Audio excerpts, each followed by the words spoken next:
मंजिल तो मिल ही जाएगी, भटकते ही सही, गुमराह तो वो हैं जो घर से निकले ही नहीं।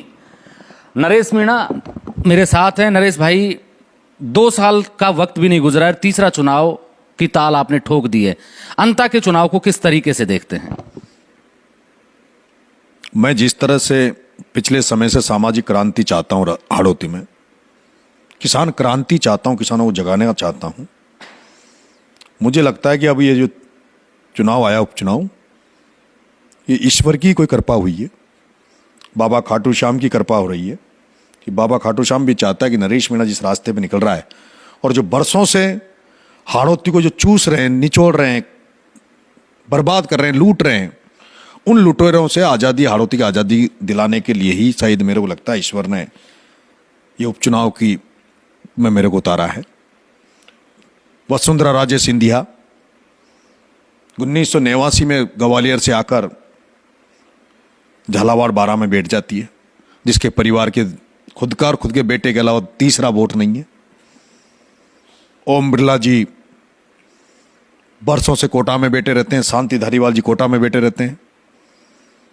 बारां में प्रमोद जैन भाया फलोदी से आकर मालिक बन जाता है। प्रताप सिंह सिंघवी बाड़मेर से आकर मालिक बन जाता है। यहाँ की जो किसान जातियां हैं उनको घर बिठा दिया जाता है। आज स्थिति है कि किसान जातियों को काम कोई पड़ता है तो इन्हीं लोगों के पास जाना पड़ता है जिनका वोट नहीं है लेकिन जो मालिक बने बैठे हैं। ये सब लोग उसी तरह से हैं जैसे विदेश से अंग्रेज आकर भारत में कब्जा करके बैठ गए थे। इनसे आज़ादी दिलाने की लड़ाई नरेश मीणा लड़ रहा है कि इनको हटाओ और जिनकी जितनी संख्या है उसकी उतनी भागीदारी तय करके किसानों के बच्चों को आगे बढ़ो। मैं तो चौधरी चरण सिंह के सपने को पूरा करने के लिए लड़ाई लड़ रहा हूं महेंद्र भाई। मैं राजेश पायलट के सपने को पूरा करने के लिए लड़ाई लड़ रहा हूं। चौधरी चरण सिंह ने कहा था कि किसान का भला जब तक नहीं होगा, जब तक किसान का एक पैर खेत की मेड़ पर दूसरा पैर संसद की सीढ़ी पर नहीं होगा। राजेश पायलट ने कहा था किसानों के बच्चे पढ़ लिख कर उन स्थानों पर नहीं बैठ जाएंगे जहां नीतियां और कानून बनते हैं, तब तक किसान का भला नहीं होगा। मैं इस हाड़ौती को जगाना चाहता हूं, यहां के किसानों को जगाना चाहता हूं, उस तरह से जगाना चाहता हूं जैसे पंजाब हरियाणा के किसान, जब देश का प्रधानमंत्री काले कानून लाकर देश के किसानों को बर्बाद करने का प्लान कर रहा था और हरियाणा और पंजाब के किसानों ने जिस तरह से दिल्ली को घेर लिया था, राजधानी में बैठ गए थे, लाल किले पे झंडा पहना दिया था और किसानों को काले कानूनों को वापस करवाया। मैं चाहता हूं इस हाड़ौती का किसान भी जाग जाए, अपने अधिकारों की लड़ाई लड़े। हाड़ौती में अन्नपूर्ण नगरी कहा जाता है बारां को, जहां कॉमर्शियल क्रॉप होती है, लहसुन होता है, गेहूं होता है, सोयाबीन होती है, सरसों होती है, और उसके बावजूद भी किसानों के हालात है वो हमारे सामने है।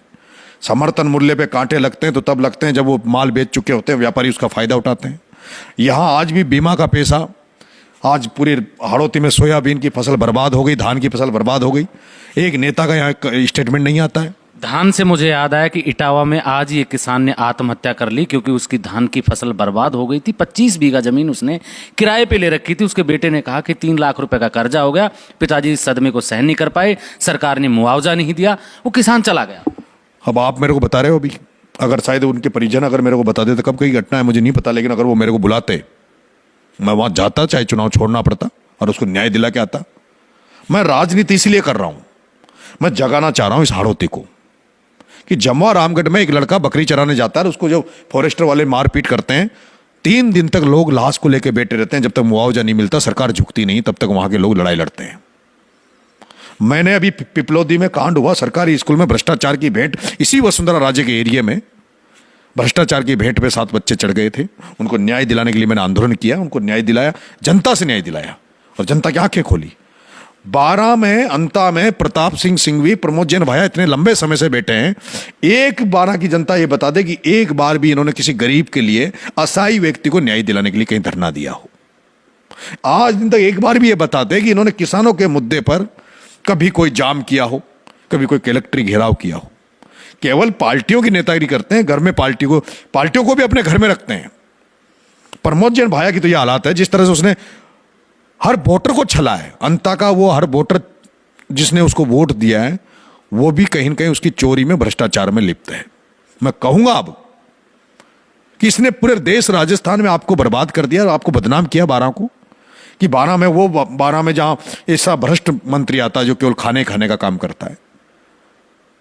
अंता की जनता समझेगी और इस बार इनके बोरी बिस्तर बांध के इनको घर बिठा देगी।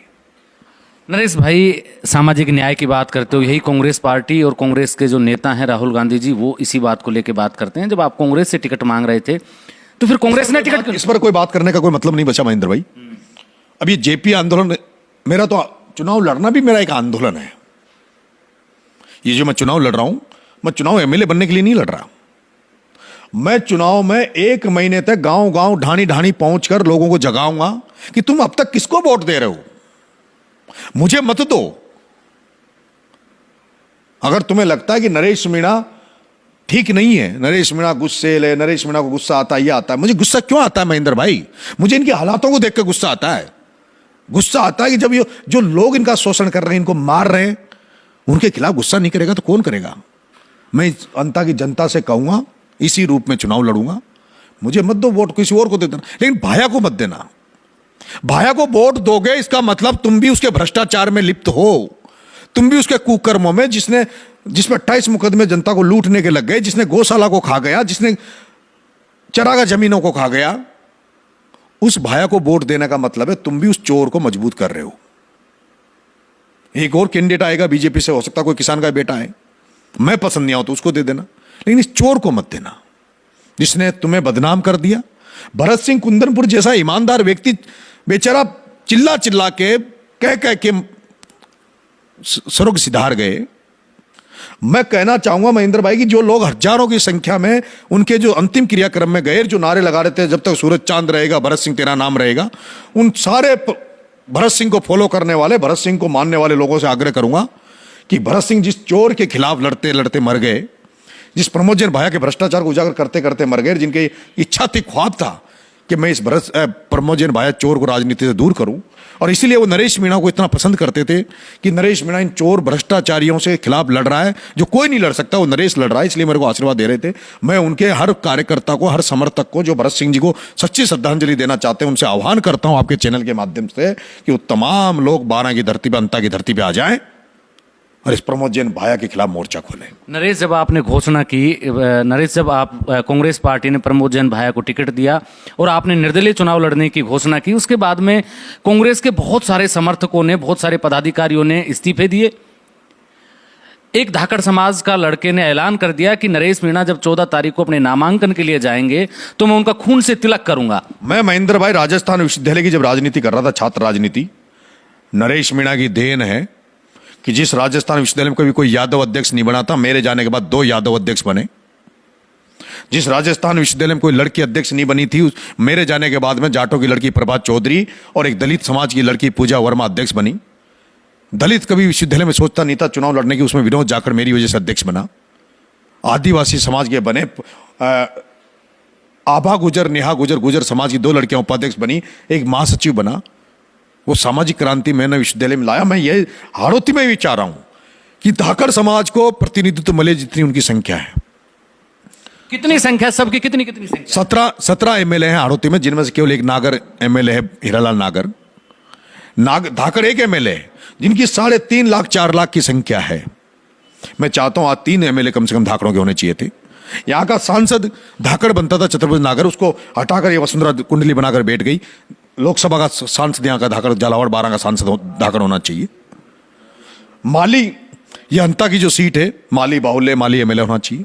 छबड़ा की सीट पे प्रताप सिंह सिंघवी को हटाकर धाकड़ या मीणा एमएलए होना चाहिए। जैसे मनोर थाना में लोधा समाज का बेटा एमएलए है। खानपुर में जिस तरह से इनको हटाकर लोगों ने जागृति आई, मैं चाहता हूं ये अंता को और ये छबड़ा छिबड़ोद को भी इनसे आजाद करा दूं और लोकसभा में वसुंधरा से आजाद करा दूं। नरेश, जैसे मैं डॉक्टर किरोड़ी लाल मीणा को देखता हूं, वो तमाम दिन और रात सड़कों पे गुजारते हैं। हनुमान बेनीवाल को देखता हूं, जब भी राजस्थान में कोई ऐसी घटना होती है जहां न्याय मांग रहे होते हैं लोग, वहां हनुमान बेनीवाल पहुंच जाते हैं, राजेंद्र सिंह गुड़ा पहुंच जाते हैं। अब एक नरेश मीणा हाड़ौती से निकल के पहुंचा है, जिसको भी लोग इसी उम्मीद से देखने लगे राजस्थान में कि कहीं अन्याय होगा तो एक नरेश मीणा नाम का नेता है जो हमारे लिए लड़ने आएगा। मैं समझौता के बाद जनता की नज़र में आया, लेकिन 25 साल हो गए महेंद्र भाई मेरे को। राजस्थान विश्वविद्यालय से जब से राजनीति करने लगा हूँ, आंदोलनों की राजनीति करता हूँ, लोगों की लड़ाई लड़ने का काम करता हूँ। मैं यही चाहता हूँ कि हाड़ौती में भी अब आंदोलनों की राजनीति हो, किसान आए, किसान आगे बढ़े। यहाँ धाकड़ समाज हमारे हाड़ौती में सबसे बड़ी संख्या है, लेकिन भीलवाड़ा में, बेगू में किसान आंदोलन हुआ जिसमें धाकड़ समाज, 2 धाकड़ बंधुओं ने अपनी शहादत दी थी। मैं धाकड़ों को जगा रहा हूँ और मैं सफल भी हो रहा हूँ।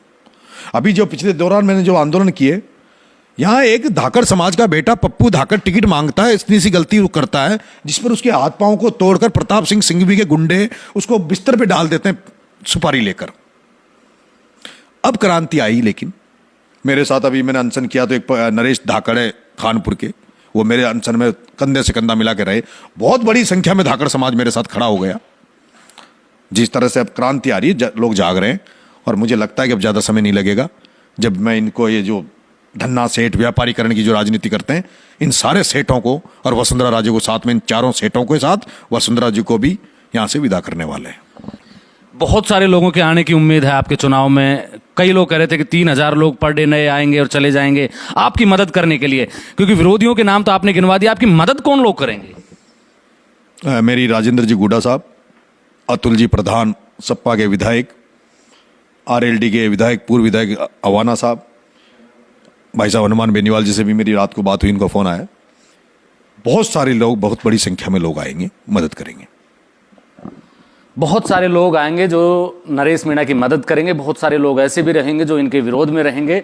अंता का चुनाव बड़ा दिलचस्प रहने वाला है। 11 तारीख को वोटिंग है। आप मेरे साथ देख रहे हैं ब्लैक एंड व्हाइट सच। मैं महेंद्र यादव। जय हिंद, जय भारत।